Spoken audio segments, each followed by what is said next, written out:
Welcome back, Warriors. Welcome to another...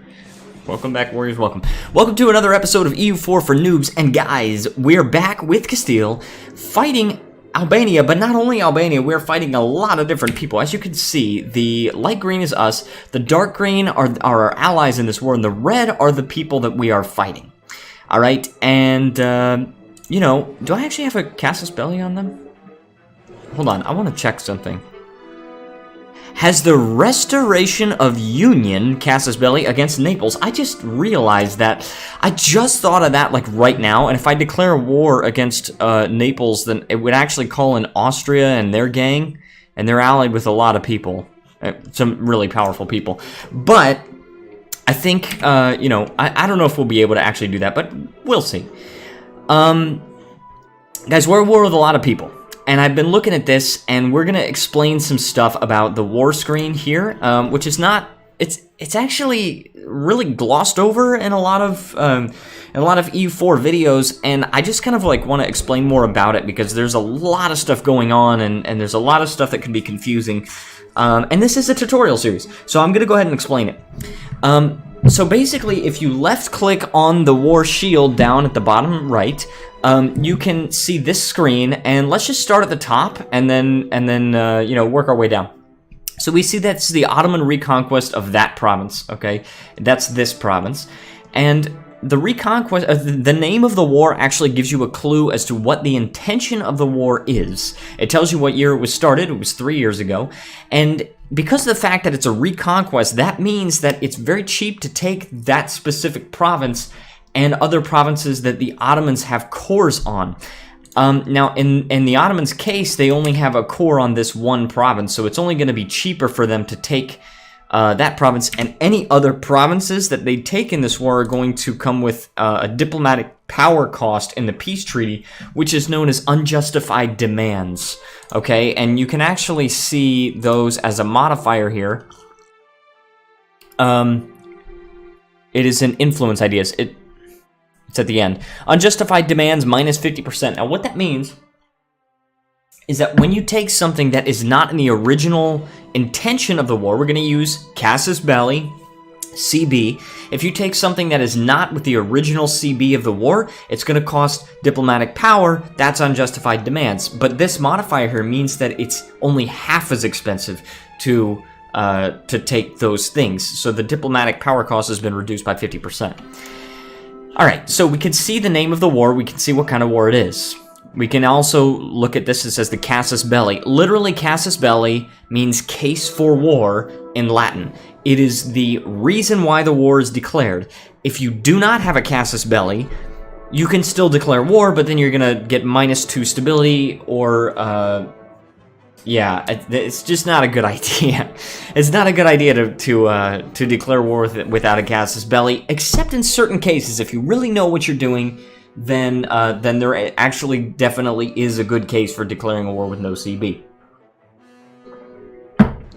Actually, I think the technical pronunciation is casus belli, but we're going to use CB, all right? We can see what the war goal is. The war goal is to take core, that province, okay? I don't know how to say that.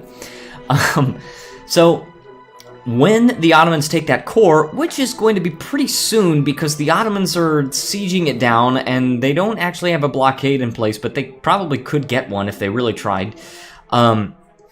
But it's only at -14, so it's, you know, the siege is kind of far along. Anyway, so then we can see 2 buttons over here. Unconditionally surrender will give the war leader 100% control of your provinces and allows them to make whatever kind of peace deal that they want. The reason why you would press that button is that if you know you're going to lose the war, but you know that you cannot fully lose the game, you cannot be fully annexed, you might just lose some provinces in an area where it's okay to lose those provinces. And you don't want to lose your army, and you don't want to go bankrupt or anything. You just say, okay, fine, you win, do whatever you got to do, just get me out of this war, all right? You surrender. And then this one is sue for peace, all right? And when you sue for peace, it actually brings up this screen, and we have negative, hold on, what? Oh, personally, we have 13 war score with Albania. Okay, and that's because of mostly Aragon. To be honest, it's a lot of those provinces are occupied by me, but it's because Aragon sieged them down. Anyway, so there's that. We're going to talk about the peace deal screen eventually too, but that allows you to sue for peace. On the left side, we can see, I think it's the attackers. I think this is the attackers side, and you can see all the participants in the war. Okay, and then this is their war enthusiasm, and it's actually a numerical value. It's not going to just say low, medium, high, something like that. It's just going, it's also a numerical value, and you can see why. The Ottomans have a war enthusiasm that is medium. The reason why is that the length of the war is it's still kind of a new war. It's only 3 years old, and as the war drags on, that value will tick down. Ottoman military strength, they still feel like they're kind of strong. They want to be in the war as long as they're strong. If they feel weak, they're gonna want out. Okay. Ottoman war exhaustion, they've got some war exhaustion. The reason why is they've got some occupied provinces. Occupied and besieged provinces -9. That's because this whole northern part of their country is being occupied, right? Albania is making gains. Why? Because these armies right here are sieging down more provinces. All right, so that's kind of a problem for the Ottomans, and it's kind of contributing to them not wanting to be in the war. And then we've got relative strength of the alliances. Now that is relative strength of the alliance, not just the war leader, because Albania has only 5,000 infantry, 1,000 cavalry, and no artillery. All right, so they actually have a relatively weak army, but it's not about the size of Albania's army. It's also about Austria's army, Corfu, that's very small. East Frisia, also small. Genoa, Naples, Venice, right? It's also about their armies. So all of that relative strength is going to contribute to their loss of war enthusiasm. This value is strictly for the AI, meaning even though I have 51 war enthusiasm, even though I have so much war enthusiasm, that doesn't actually affect me at all. As a player, it doesn't affect you. See, the desire to continue the war, lower war enthusiasm means that they are more willing to accept peace offers. Okay, so if I actually sue for peace, and let's just say I want to take this province, okay? Wait. Oh, I could just roll over this. Yeah, now do you see all those reasons, okay?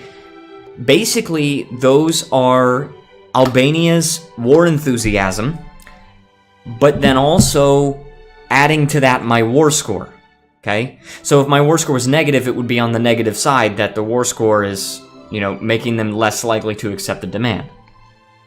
And you can also offer them tribute. You can actually select suggest offer, and they're offering me war reparations or whatever. And now, even though the war score is positive, if the war score were negative, it would be flipped around on the negative side, and then the current peace offer would bring it up to where they would accept it. All right, then we've got the war exhaustion. We've already talked about war exhaustion. This is just letting you know what the war exhaustion of everyone involved is. See, Albania's got kind of high war exhaustion, so does Austria. High, I'm saying high because it usually doesn't get above a certain level, but Genoa has insane war exhaustion. 18 is very, very high. Then you've got the stability of each country. All right, relatively stable on all sides. All of these are just 1, and Tlemcen actually has 2 here. So you've got that. Then you've got the percent blockaded. All right, so when provinces are blockaded, that would be like, for example, let's find a province that's actually blockaded here. Can I actually find a province that's blockaded? Let's see. What we're looking for is not even this one? Oh, because it's moving. I'm trying to find a blockaded port. Well, when a province is blockaded, you can see like a thicker border around it, and what it means is it's getting reduced income because, let me see if I can just see this. Yeah, we can't do that. Blockades are calculated by comparing the total ship speed for your navy and the development of the province. And we can't actually blockade Napoli because we don't have enough ship speed. We might be able to if we put our transports in. I'm not really sure, but probably not, actually. Only 6 transports. Anyways, so it tells you how blockaded they are. The 33% blockaded. Crimea is 51%. Hold on, maybe I can see. Can I see a blockaded province there? No, I actually cannot. Where are they? Where are they blockaded? I actually don't know, because this province is not blockaded. It's not blockaded, that's why they get the -2. Anyways, I'm not really exactly sure, but they're blockaded, that's the point. And then the last one is participation. So we have actually talked about this before. And is there a tooltip here? Yeah, participation score measures how active a country has been in a war. It's gained by participating in battles, sieges, and blockades. So even if you can't fight the enemy on land, you can still blockade them and you will still get participation. And if you're a subject country, then your participation actually gets transferred to your suzerain. All right. So that's the attacker side. Same thing on the defender side. I don't need to go over it again. Then it shows you the actual troop numbers: infantry, cavalry, and artillery. And as you can see, we actually have more of every kind of troop. Okay, and so relative strength of the alliance is -2, but we are more powerful. They've got a -10 on all of their war enthusiasm. Oh, no. It's compared to... Okay, so it's actually relative. Maybe it's only with the war leader. Yeah, it's actually only with the war leader. Okay, I did not know that. But anyway, so its relative strength of the alliance is -10 on Albania's side, but only a -2 on the Ottoman side. And that's because we're actually more powerful than them.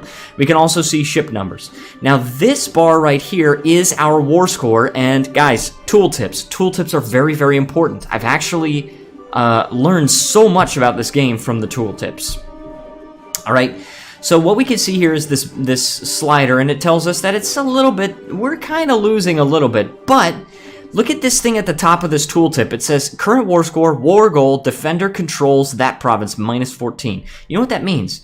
That means that as soon as the Ottomans capture this, our war score is going to shoot up by 14, because now we control the war goal, and that's actually going to tick up by a certain amount until it reaches a maximum of 25. I'm pretty sure it's 25. Wait, is it? 30... Yeah, it's 25. So it's going to actually tick up a total of 39 more, but I think it's going to immediately tick up 14 just to neutralize that right there. So as soon as the Ottomans finishes that siege, it's going to go up to 0. And then this war score here...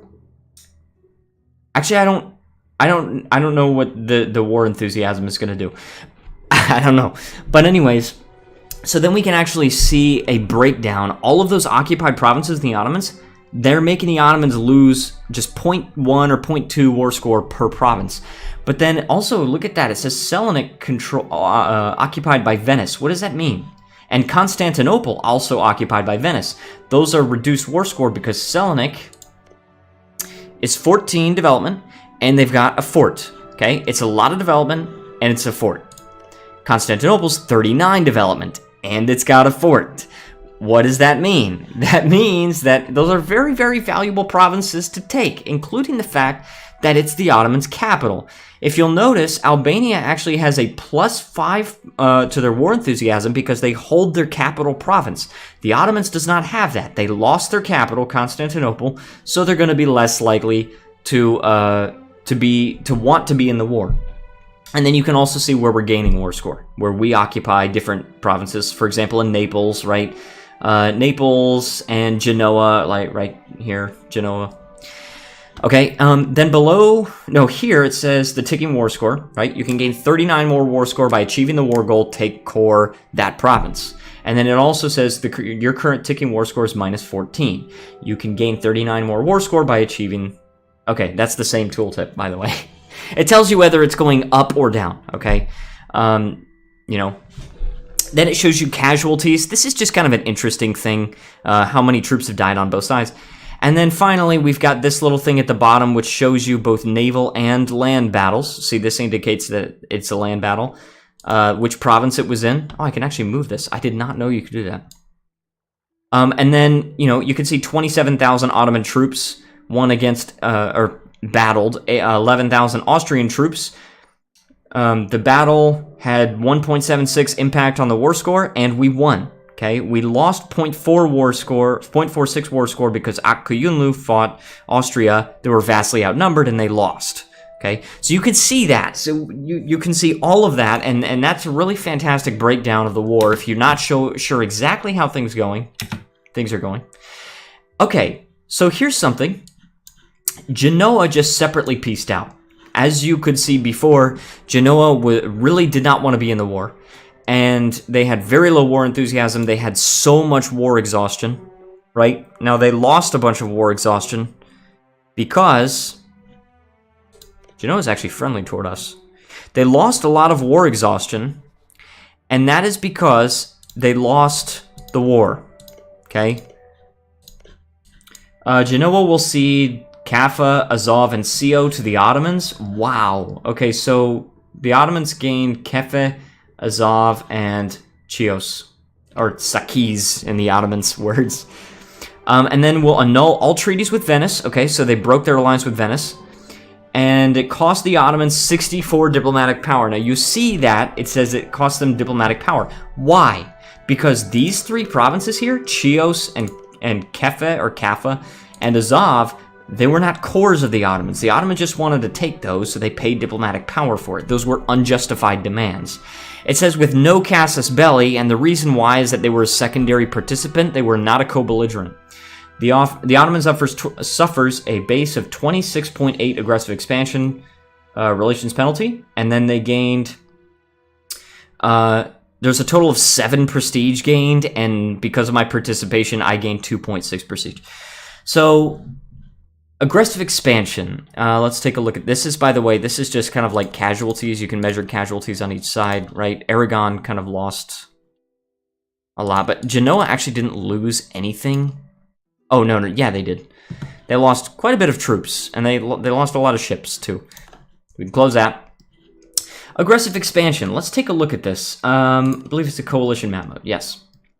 So, as you can see, we're viewing the aggressive expansion for the Ottomans, all right? And you can see that there are these reddish countries around there. This is Wallachia opinion about Ottoman aggressive expansion, minus 84. Well, that's a lot, right? So if we actually go to the opinion map mode, we'll see that the Wallachia says aggressive expansion, minus 84. And it's down at the bottom of that tooltip, it says Wallachian attitude toward the Ottomans, outraged. That means that Wallachia is very, very upset about the aggressiveness of the Ottomans trying to take provinces like that so aggressively. And if the AI has more than 50 aggressive expansion relations penalty, which is affected by their proximity to you, their religion, and their culture, and I believe pre-existing alliance status. Okay, so if they're already allied to you, I think it has much... less effect. Also, it's affected by the size of your country. If you're a really tiny country and you're taking a lot of provinces, countries are not going to be so outraged. But if you're enormous and you're taking a lot of provinces, then it's going to make countries really be outraged at you that you would abuse your power like that. All right. So, if a country has more than 50 aggressive expansion penalty, they have the possibility, if they think they could take you, they have the possibility of joining a coalition or forming a coalition. They will not form or join a coalition if they have a truce with you, but Wallachia doesn't actually have a truce with the Ottomans. Now, they might not form one because, again, the AI will only form one if, this is Christmas music. The AI will only form one if they think they could take you on, right? Wallachia doesn't feel like they could take on the Ottomans right now because the only other countries that are going to have enough aggressive expansion penalty are Lithuania, which Lithuania is also outraged, but who else is outraged, right? You've got, who else is outraged and has more than 50? Okay, it's just, hold on, Imereti. Oh, there is a coalition. Oh, there is, look at that. Okay, target of the coalition of Wallachia, Lithuania, Theodoro, and Imereti. So, Wallachia, Lithuania, Theodoro, which is this one province thing, and Imereti, which is over here, all right? Those 4 countries say, hey, Ottomans, chill out. Now, what can happen is that if they get mad enough at you and if they think they can take you, they will declare war on you, call in everybody in the coalition, and then they will try to make you give back those provinces. They cannot actually take provinces from you, but they will try to make you release those provinces. They'll try to make the Ottomans give Kaffa, Azov, and Chios back to Genoa, and they might actually try to release Byzantium as well, because they can anything that doesn't involve them directly expanding is fair game. So they can make you pay money, they can make you annul your alliances, they can make you just do anything, right? As long as they don't gain provinces. It's impossible for them to gain provinces when they attack you in a coalition war. Okay, so that's the situation right now. People really are not too fond of the Ottomans. The Ottomans were pushed off of this province because, I don't know if you noticed, Austria came and attacked them.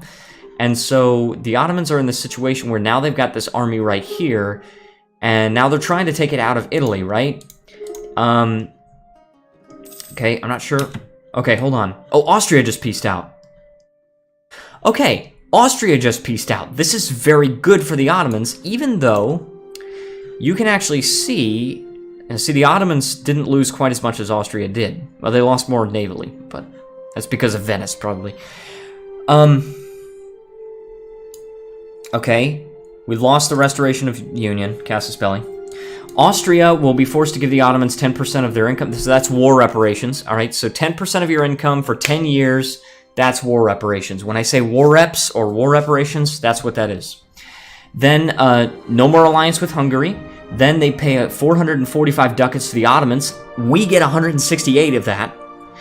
And then also the Ottomans gets inflation for that. When you get like a bunch of money in a peace deal, you get some inflation for that.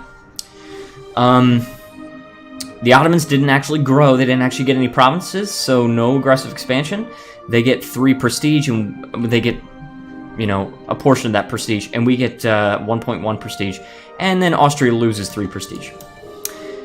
And this is a reform in the Holy Roman Empire. We already talked about this, so go and look at the previous episode, or whatever episode it was where I talked about that, if you want to. It's tough to actually kind of explain everything that I need to explain in this video, but I'm gonna do the best that I can. All right. So they've still got a union with Austria, but their liberty desire is only 8.3%. Yeah, I wish their liberty desire with me was only 8.3%. That sucks. Anyway, so we're still in this war, but we really haven't done anything. We're sort of like leaving it to Aragon to do stuff. Right? Okay, Tlemcen is doing this, right? They've got a battle. We can actually click on that and we can watch them battle. Looks like Tlemcen probably will win, although Albania has more tactics. Again, tactics is... I'm not sure if we actually talked about tactics. Anyway, discipline is like the casualties that you're able to inflict, and then the tactics are actually your defense. So it's actually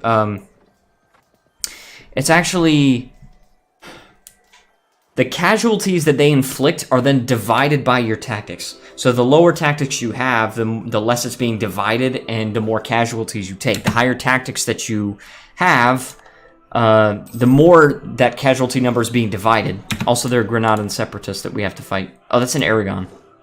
And that's in Drylands.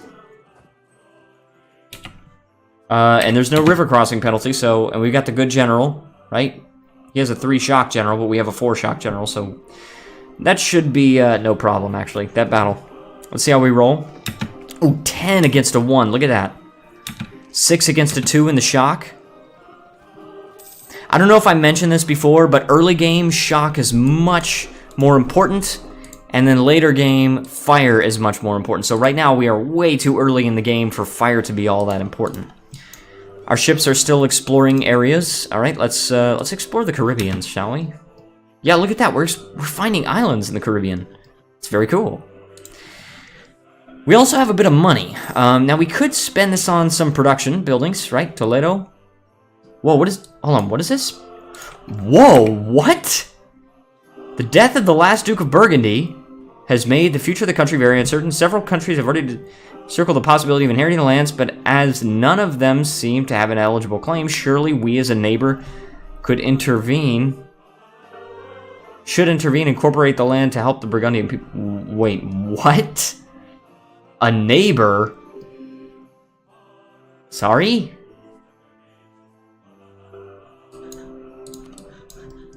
Hold on. Burgundy inherits Brabant and Flanders. Okay, those 2. Stupid sexy Flanders. And Holland. Okay, actually those 3. I gain a core on a bunch of those provinces. And I just add some... local autonomy to those I mean, Okay. I mean, now that land is ours. We're going to be gaining a lot more money from that now. I think. Wait, all we got was provinces. Yeah, that's good. We can also repay our loan, which we'll need to do. Oh yeah, we need to actually state the provinces. And expand Castile. Alright, yeah. Gain development in our capital. We got that. Conquer new states. We gotta make new states. We can make... Actually, we have enough room to make 15. Alright. Let's state all of them. And we have cores on all of them, so... Picardy. Netherlands. We're just stating all these provinces. Now we fulfilled that mission. Alright, that was kind of crazy, right? Got all that land for free. So what? Holland. Yeah, state it. And then conquer new states, and we get state maintenance minus 25%. Jeez. Now assemble an army. Now we have to actually have an army of 80,000 men, so that's going to take a while. Now we're going to be gaining a lot more money. Let's wait for this to take over. Oh, maybe not. How much autonomy do these provinces? Oh, they've got a lot of autonomy, actually. Okay, that's why. They've actually got a lot of autonomy. Okay, we can also take the first religious idea. Do we want to? Probably yes, because we need to... It's more Christmas music. Probably we want to, because we're 11 years ahead of time on admin tech, so it's okay for us to take this idea, and we're not going to fall behind on technology. So we're going to take that, we're going to get an extra missionary, and we also, if you'll notice, we also got the Reconquista. For long years, we have waged war against the Moor. This has given us a sturdy discipline that not many can boast. Arise, men of Castile, and show the world your determination, plus 5% discipline. So our troops are now more effective in combat. Discovery of the New World. Look at that. On October 12th, 1492, except this is 1481, after 34 days out of sight of land, Christopher Columbus and his crew set foot on an island in the Bahamas, which Columbus named San Salvador. They had discovered a new world. Now, so have we. Now, we gained 50 prestige, which is going to save us totally, because we had negative prestige. That's reducing Aragon's, that's increasing Aragon's liberty desire by 8.8%. We're going to gain 50 prestige, and 1 innovativeness, of course, which is, you know, it's still not very much, but still. Yeah, so let's see where Aragon's liberty desire goes. Yeah, no, actually, if you have positive prestige, that does not actually reduce the liberty desire of your subjects. It just increases it if your prestige is negative, okay? Okay, where is the Ottomans? They are right there. They've got big armies coming. Now, here's what we have to hope for, right? We've got to hope that the Ottomans, first of all, sieges the war goal, because they can gain 18 war score if they just siege down the war goal, but it doesn't look like they're currently going for that. Second of all, they need to siege their capital. They need to get Constantinople back, which it doesn't look like Tlemcen is doing that for them. And third of all, they need to actually fight the countries that are sieging them. Where are they going? Sorry, what? What are they doing? Oh, they're going to Venice or something? They're trying to help out Crimea or something? I don't really know what they're doing. But we're not going to participate either way. Alright, we're going to explore some more. Atlantic, South America, or the North Atlantic. Let's go for the North Atlantic. We're going to discover this province, among others. Alright, now we actually need... We want to colonize these provinces, but we actually need the colonial range. I also want to colonize Cape Verde. Oh, we can. Alright, so I'm actually going to choose the native trading policy. I've never done this before. We talked about this in the previous episode. Go watch the previous episode if you don't know what these are. Okay, I'm going to choose the native trading policy because I've never chosen it before, and I really want to see how that turns out for us. However, there are no natives on Cape Verde, so there you go. Colonies, by the way. Colonies are a base of 2 ducats a month, so we will be losing money after we take this, unless we pay off our loan. We also got state maintenance, we got advisors, we've got a lot of forts. Oh, that's why. Look at that. We've got so many forts. Yeah, look at that. Mothball all these. Oh, actually, hold on.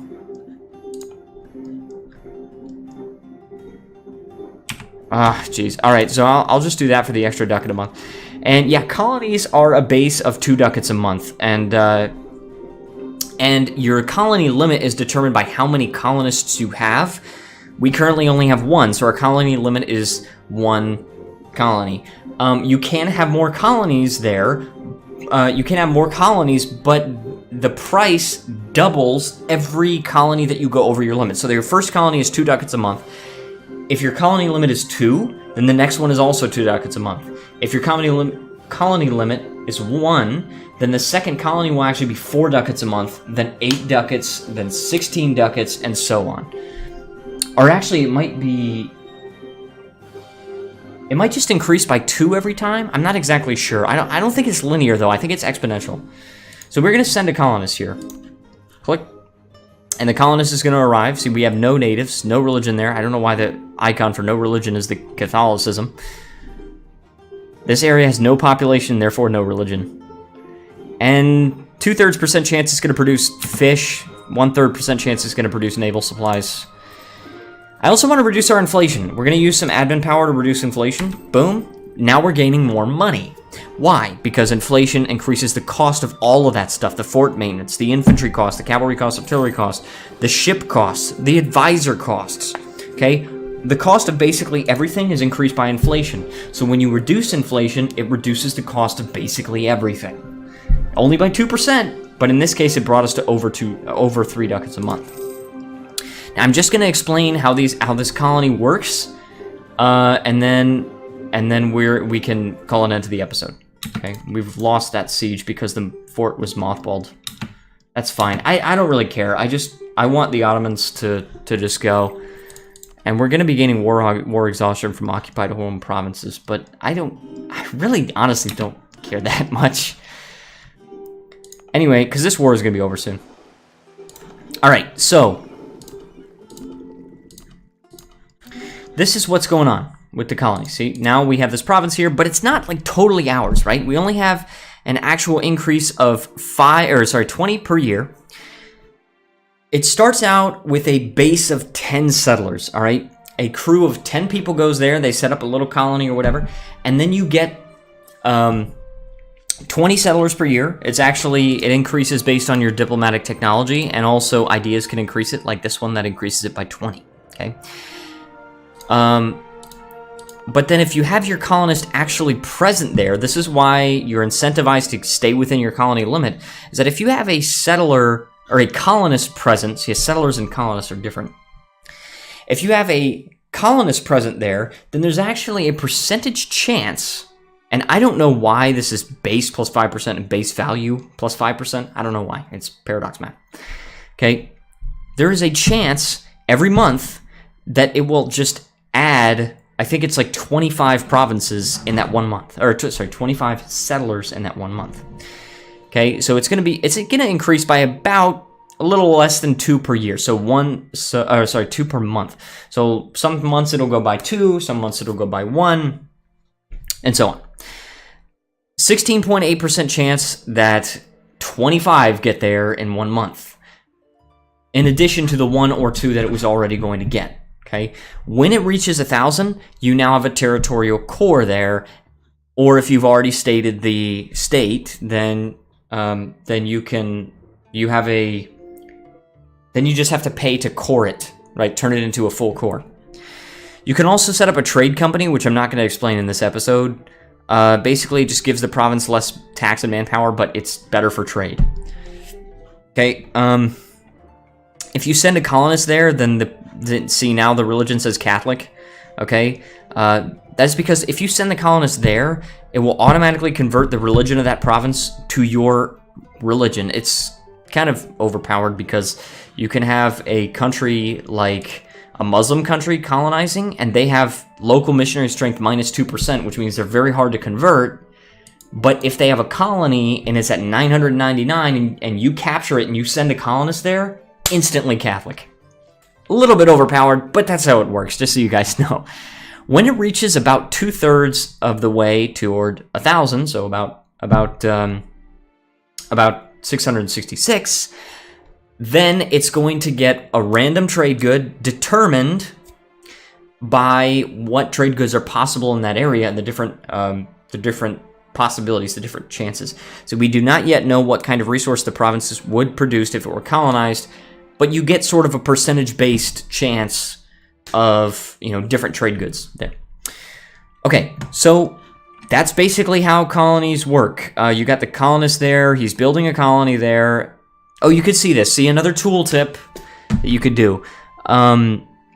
Building a colony in Cape Verde each month, he will have a 16.8% chance to increase population by 25, growing the colony by an average of 50.4 people per year. So that's going to give you the actual average amount of settlers that you're going to get. So judging by this rate, it would grow the colony in about 20 years, right? Because 50 people, 20 years, because 50 people, divided into 1,000, that's 20. But there are other things that can increase this. You can get an event that increases by 1 or 200, or just 50. You can get other modifiers that increase your settlers, like Diplotech 10 that increases it by 10, or you can get the 4th exploration idea that's going to increase your global settler increase by 20. You can get the Spanish ambitions, which is 25 for the same modifier.